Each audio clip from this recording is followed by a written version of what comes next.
आज आप लोग को एक टॉपिक बताने जा रहे हैं जिसका नाम है श्वसन। ऐसे जनरली हम लोग क्या जानते हैं कि सांस लेने की प्रक्रिया को श्वसन कहा जाता है, यानी जो हम लोग सांस लेते हैं वो श्वसन की प्रक्रिया कहलाती है। या आप बोलते हैं श्वसन उन प्रक्रियाओं को कहा जाता है जिनके द्वारा शरीर में ऊर्जा की प्राप्ति होती है। यानी श्वसन एक ऐसी प्रक्रिया है जिनके द्वारा क्या है कि शरीर में ऊर्जा की प्राप्ति होती है, जो दो प्रकार के होते हैं। श्वसन जो है आपका दो प्रकार के होते हैं, एक वायवीय श्वसन और एक अवायवीय श्वसन। तो वायवीय श्वसन क्या है और अवायवीय श्वसन क्या है? तो वायवीय श्वसन कहने का श्वसन कितने प्रकार के? दो प्रकार के, एक आपका वायवीय श्वसन और एक होता है अवायवीय श्वसन। तो वायवीय श्वसन कहने का मतलब होता है वैसी श्वसन जिसमें ऑक्सीजन उपस्थित होता है, यानी कि ऑक्सीजन की उपस्थिति में होने वाले श्वसन को हम लोग क्या कहते हैं? तो वायवीय श्वसन कहते हैं। और ऑक्सीजन की अनुपस्थिति में होने वाले जो श्वसन होता है उसे अवायवीय श्वसन कहा जाता है। यानी एक जो है आपको वायु की उपस्थिति में होगा, एक वायु के अनुपस्थिति में। तो वायवीय श्वसन को हम लोग ऑक्सी श्वसन भी कहते हैं और अवायवीय श्वसन को अनॉक्सी श्वसन कहा जाता है। अनॉक्सी श्वसन कहा जाता है। तो वायवीय श्वसन कहने का मतलब क्या है कि इसमें ऑक्सीजन की उपस्थिति है, और अवायवीय कहने का मतलब ऑक्सीजन की उपस्थिति नहीं है। जैसे आपको वायवीय श्वसन कब होता है? जब हम लोग फ्री रहते हैं और आराम से सांस को ले लेते हैं तो क्या ऑक्सीजन सही मात्रा में आता है? इस प्रकार की प्रक्रिया को हम लोग ऑक्सीजन को लेते हैं तो वायवीय श्वसन का। लेकिन अवायवीय श्वसन जिससे लगातार दौड़ रहे हैं, दौड़ने के बाद हम लोग सही ढंग से सांस नहीं लेते हैं तो क्या ऑक्सीजन का पूर्ण तरह से हम लोग सांस नहीं ले पाते, ऑक्सीजन का श्वसन नहीं कर पाते हैं, तो ऑक्सीजन की अनुपस्थिति में हो जाता है। अनुपस्थिति में होगा तो अवायवीय श्वसन कहलाएगा। ये दोनों में थोड़ा अंतर है। तो सबसे पहले अंतर क्या है कि जो वायवीय श्वसन है, वायवीय श्वसन को किसमें? तो वायवीय जो श्वसन है, वायवीय श्वसन को सबसे पहला ऑक्सी श्वसन कहते हैं। पहला डिफरेंट क्या है कि वायवीय को ही हम लोग क्या कहते हैं? ऑक्सी श्वसन कहते हैं, और अवायवीय को हम लोग क्या कहते हैं? अनॉक्सी श्वसन के नाम से जानते हैं। पहला डिफरेंट हो गया कि जो आपका वायवीय श्वसन था, वायवीय को ऑक्सी श्वसन और अवायवीय को अनॉक्सी श्वसन कहते हैं। दूसरा वायवीय श्वसन है, वायवीय में ऑक्सीजन की उपस्थिति होती है और अवायवीय में ऑक्सीजन की उपस्थिति नहीं होती है, ऑक्सीजन नहीं होता है। तो दो अंतर हुआ। पहला क्या हुआ कि वायवीय को ऑक्सी श्वसन कहेंगे, अवायवीय को अनॉक्सी श्वसन कहेंगे। दूसरा क्या हुआ कि जो वायवीय श्वसन है ऑक्सीजन की उपस्थिति में होगा और दूसरा अवायवीय जो है ऑक्सीजन की अनुपस्थिति में होगा। जब हम लोग पूरी तरह से सांस लेते हैं, जब हम लोग पूरी तरह से सांस लेते हैं तो और भी ऑक्सी श्वसन और अनॉक्सी श्वसन में अंतर है कि ऑक्सी श्वसन में आपका क्या होता है कि हम लोग कोई चीज जैसे सांस लिए, पूर्णतः सांस लेते हैं, पूर्णतः सांस लेने के बाद ये जो है आपका पूर्ण रूप से क्या होता है? ग्लूकोज का इसमें विखंडन होता है। लेकिन अनॉक्सी श्वसन में पूर्ण रूप से ग्लूकोज का विखंडन नहीं होता है,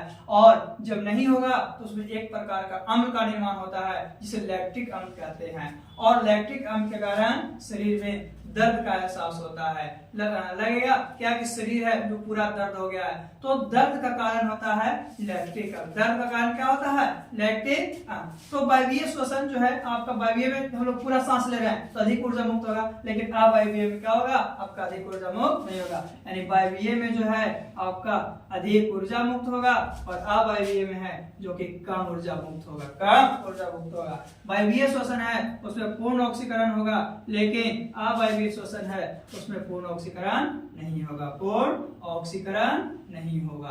तो इस तरह से वायवीय और अवायवीय श्वसन में अंतर है। वायवीय और अवायवीय श्वसन में अंतर है। वायवीय श्वसन में पूर्ण ऑक्सीकरण के उपरांत ग्लूकोज का निर्माण करता है। किसका? ग्लूकोज का निर्माण करता है, और उसमें पूर्ण ऑक्सीकरण नहीं होता है, इसीलिए लैक्टिक अम्ल का निर्माण करता है। तो ये 4-5 डिफरेंट है वायवीय श्वसन और अवायवीय श्वसन में। कि वायवीय श्वसन जो है आपका सबसे पहला डिफरेंट क्या है कि वायवीय श्वसन को ऑक्सी श्वसन, अवायवीय श्वसन को अनॉक्सी श्वसन, पहला डिफरेंट। दूसरा क्या है? वायवीय श्वसन जो ऑक्सीजन की उपस्थिति में होगा और अवायवीय श्वसन ऑक्सीजन की अनुपस्थिति में होगा, दूसरा हो गया। तीसरा है वायवीय श्वसन में अधिक ऊर्जा मुक्त होती है और अवायवीय श्वसन में कम ऊर्जा मुक्त होती है।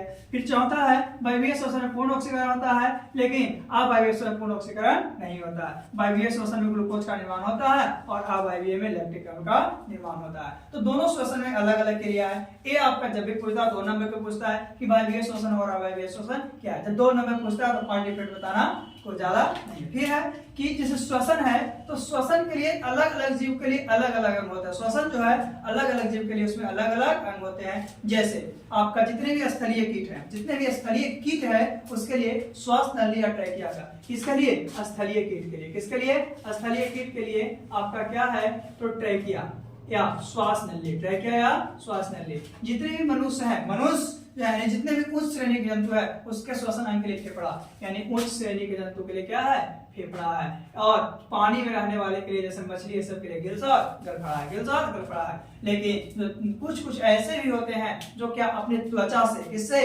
अपने त्वचा से, अपने स्किन से सांस को लेते हैं। जैसे आपका हो गया, क्या बोलते हैं हम लोग, चेरा के नाम सुने होंगे, जो क्या पतले पतले मिट्टी में रहता है, वो जो है अपने त्वचा से क्या करता है? सांस लेता है। ऐसे हम लोग को जनरली उस श्रेणी के जंतु जैसे कि मनुष्य हो गया, उसका फेफड़ा हो गया, गाय हो गया, उसका फेफड़ा हो गया, हाथी हो गया, उसका फेफड़ा हो गया, और जितने पानी में रहने वाले हो गया, जैसे मछली, मछली का गिल्स या गलफड़ा हो गया, और स्थलीय कीट का ट्रैकिया या श्वास नली। यानी कि अलग अलग प्रकार का आपका जंतु है, उसका श्वसन अंग अलग अलग है, यानी सांस लेने का तरीका अलग है। कभी कभी क्वेश्चन पूछता है कि हम लोग को थकान क्यों महसूस होता है? थकान क्यों महसूस होता है? या लगातार दौड़ते हैं, चलते हैं तो लगता है काफी हम लोग थक चुके हैं, तो ऐसा कब महसूस होता है? तो ऐसा महसूस होता है जब हमारे शरीर में लैक्टिक अम्ल का निर्माण होता है। और लैक्टिक अम्ल का निर्माण कब होता है? जब हम लोग पूरी तरह से सांस को नहीं लेते हैं। जैसे भी एग्जांपल बताए थे कि हम लोग लगातार दौड़ते हैं, तो दौड़ने के उपरांत क्या हम लोग सांस को पूरी तरह से ले पाते हैं? नहीं ले पाते हैं। और नहीं ले पाते हैं उसमें हमारे शरीर में क्या होता है? लैक्टिक अम्ल का निर्माण होता है, और वही लैक्टिक अम्ल के कारण हमें थकान महसूस होता है।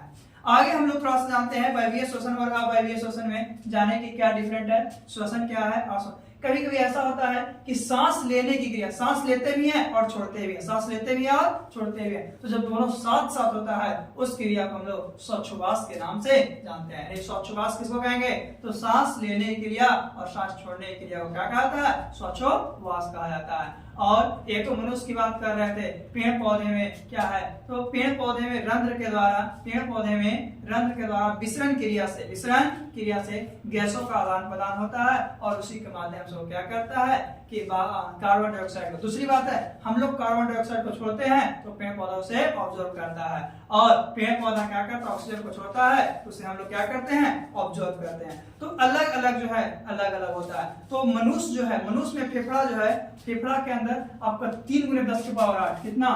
3 × 10⁸ वायु कोष पाए जाते हैं मनुष्य के फेफड़ा में। कितना है? मनुष्य के फेफड़ा में 3 × 10⁸ होते हैं। अभी बताएं कि सांस लेने की क्रिया और सांस छोड़ने की क्रिया, सांस लेने की क्रिया और सांस छोड़ने की क्रिया को क्या करते हैं? श्वासोच्छ्वास करते हैं। तो पौधे में श्वसन जो होता है किसके कारण होता है? आदान प्रदान। तो शरीर के सतह विसरण की क्रिया द्वारा, तो रंध्रों के माध्यम से होता है। किसके माध्यम से होता है? रंध्रों के माध्यम से होता है। और कौन सी क्रिया के द्वारा? विसरण क्रिया के द्वारा होता है। और दूसरी बात है, जब तक हम लोग सांस को नहीं लेते हैं भोजन नहीं पचता, यानी कि भोजन को पचाने के लिए सांस का लेना बहुत जरूरी है। यह है आपका श्वसन की प्रक्रिया। क्या है? श्वसन की प्रक्रिया, जो 2 प्रकार का था, एक वायवीय था और एक अवायवीय में। एक में पूरा ऑक्सीजन हो रहा था, एक में ऑक्सीजन नहीं हो रहा था। एक था जो कि ऑक्सीश्वसन यानी कि 5 अंतर था।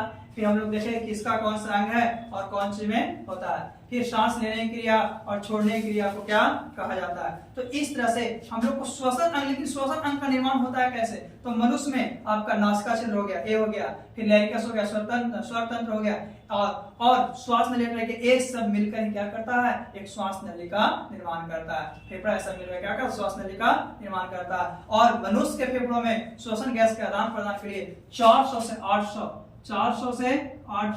वर्ग फीट क्या होती है? जगह होती है। वर्ग फीट क्या होती है? जगह। कोची में? मनुष्य के फेफड़ा में। कोची में? मनुष्य के फेफड़ा में श्वसन गैसों के आदान प्रदान के लिए 400 से 800 क्या होती है? आपका स्क्वायर फीट जगह होती है। ठीक है। और इसमें 3 × 10⁸ वायु कोष पाए जाते हैं। यह था आपका श्वसन का चैप्टर।